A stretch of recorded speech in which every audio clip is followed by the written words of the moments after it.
Potential কত।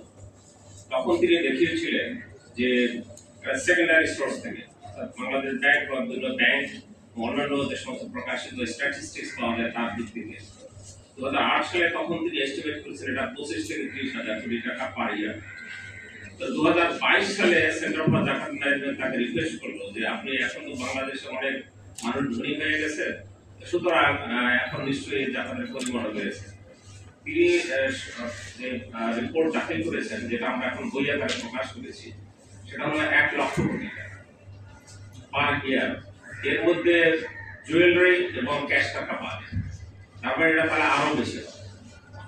কিন্তু দেখুন, এই 1 লক্ষ কোটি টাকা কিন্তু আপনি ইচ্ছা করলে যে কোনো খাতে ব্যয় করতে পারেন না। এমনকি দেখুন, আল্লাহ তাআলা আমাদের যে 2.5% জাকাত দিতে হবে, এটা কিন্তু কোরআনে স্পষ্টভাবে উল্লেখ করা হয়নি। রাসূল করিম সাল্লাল্লাহু আলাইহি ওয়াসাল্লাম ফিক্স করে দিয়েছেন।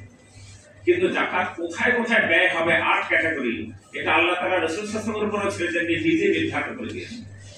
এবং এই 8টি খাতের মধ্যে 4টি খাত ডাইরেক্টলি দারিদ্র্য বিমোচনের সাথে সম্পৃক্ত। এই দারিদ্র্য বিমোচনের জন্য এবং অন্যান্য আরো জরুরি খাতে যে 1 লক্ষ কোটি টাকা যদি প্রতি বছর ব্যয় করা হয়, তাহলে দারিদ্র্য বিমোচন এবং অন্যান্য মানুষের ওয়েলফেয়ার মূলক কাজ যে হতে পারে, এটা তো আর বলার অপেক্ষা রাখে না।